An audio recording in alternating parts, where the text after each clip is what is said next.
Hi guys, మన సబ్స్క్రైబర్లో ఒక person చికెన్లో ఒక స్పెషల్ కర్రీ చేయమన్నారు.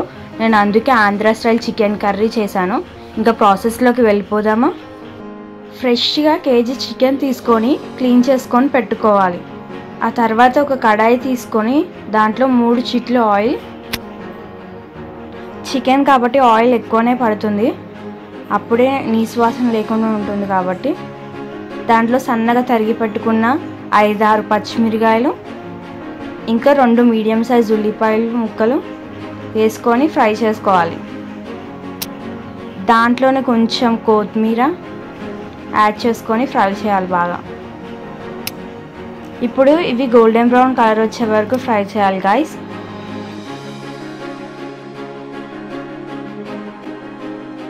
మన ఆనియన్స్ మంచిగా ఫ్రై అయిపోయాయి కదా. ఇందాక క్లీన్ చేసి పెట్టుకున్న చికెన్ని వేసుకొని దాంట్లో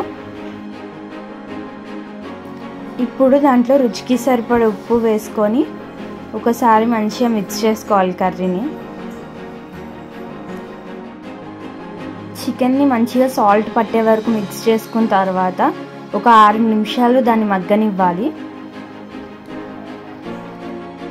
1/2 స్పూన్ పసుపు వేసుకోవాలి. ఇప్పుడు చికెన్లో ఏం వాటర్ వేయకూడదు, దాంట్లో నుంచే వాటర్ వస్తుంది, దాంతోనే ఆ చికెన్ మంచిగా కుక్ అయిపోతుంది.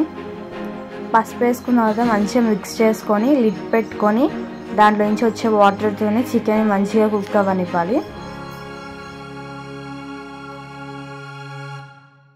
ఇప్పుడు చికెన్ మంచిగా కుక్ అయింది కదా, ఒకసారి మిక్స్ చేసుకొని చికెన్ని మంచిగా దాంట్లో ఒక పెద్ద సైజ్ టమాటాని సన్న ముక్కలుగా కట్ చేసి పెట్టుకొని వేసుకోవాలి.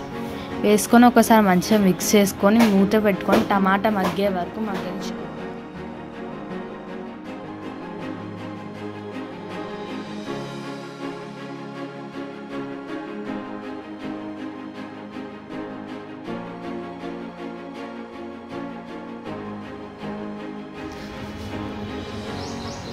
టమాటా మంచిగా మగ్గింది కదా, ఒకసారి మంచిగా కర్రీని మిక్స్ చేసుకొని 1 స్పూన్ సాంబార్ పొడి వేయాలి.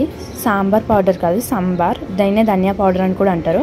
ఇంకా 1.5 స్పూన్ కారం, 1/2 స్పూన్ చికెన్ మసాలా పౌడర్.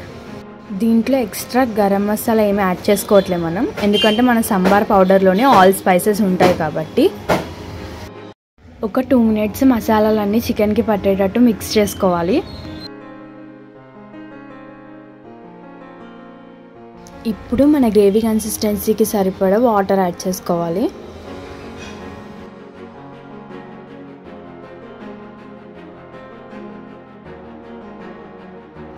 ఇప్పుడు లిడ్ పెట్టుకొని ఒక 5 to 6 మినిట్స్ ఆయిల్ పైకి తేలే వరకు కుక్ అవ్వనివ్వాలి చికెన్ని. ఆ లోపల మనకు కావాల్సిన మసాలాని ప్రిపేర్ చేసుకుందాం.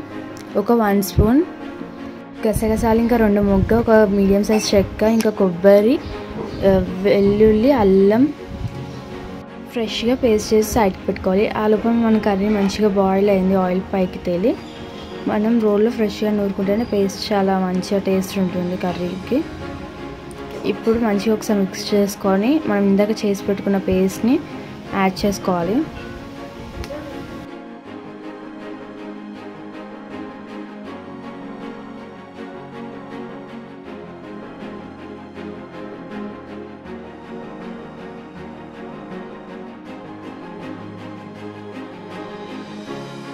ఇప్పుడు మన చికెన్ మంచిగా కుక్ అయింది.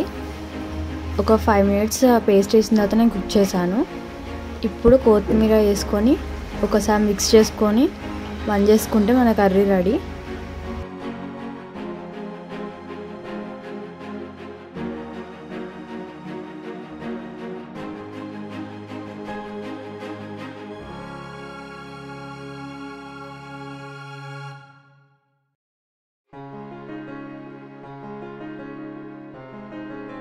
ఇంకా మన కర్రీ అయితే రెడీ అయిపోయింది.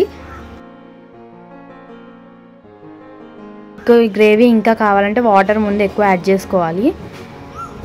ఇది రైస్లోకైనా, చపాతీలోకైనా, రోటీలోకైనా చాలా బాగుంటుంది. ఇంకా బగారా రైస్లోకి అయితే ఇంకా చెప్పనవసరం లేదు. మీరు కూడా ఈ కర్రీని ఇంట్లో ట్రై చేసి ఎలా వచ్చిందో నా కామెంట్ సెక్షన్లో కామెంట్ చేయండి గైస్.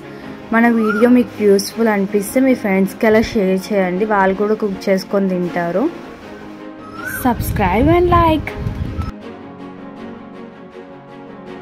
Love you all.